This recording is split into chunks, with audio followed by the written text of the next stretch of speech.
de Saint-Victor s'est effondré. Et tout le monde, un vrai miracle, s'en est tiré sans trop d'égratignures. Le toit s'est effondré pendant la première entracte du match entre les équipes de Bernières-Saint-Rédempteur et de Saint-Victor-de-Beauce.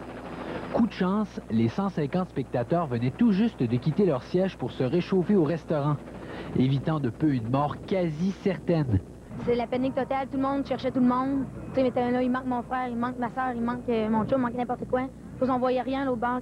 Notre première réaction, c'est de penser que tout le monde est mort, parce qu'au début, on pensait que c'était la Zamboni qui avait explosé, le bruit que ça a fait, la senteur, il y a eu une senteur épouvantable, ça a été épouvantable. Le déplacement d'air généré par l'effondrement du toit a soufflé plusieurs panneaux du revêtement du bâtiment et s'est chargé d'évacuer les spectateurs. Ça a fait une pression d'air, ça nous a repoussé dehors.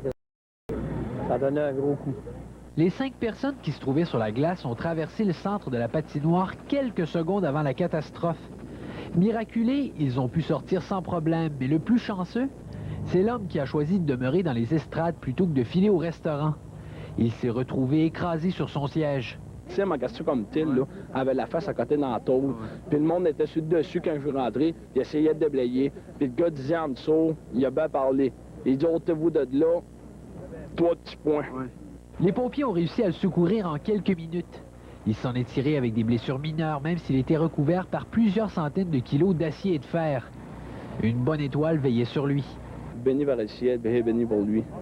Les joueurs qui se reposaient dans leur vestiaire ont eux aussi vu la mort de près, parce que le toit s'est écroulé sur les 2 vestiaires centraux et sur les bancs des équipes où à peine quelques minutes avant, ils étaient assis. Comme pour le spectateur miraculé, le destin leur a souri. Là, il y a 4...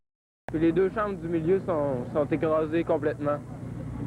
Puis les chambres des 2 équipes n'ont pas été écrasées, qu'il y était une de chaque bout. L'affaissement serait dû à l'accumulation de glace et de neige sur le toit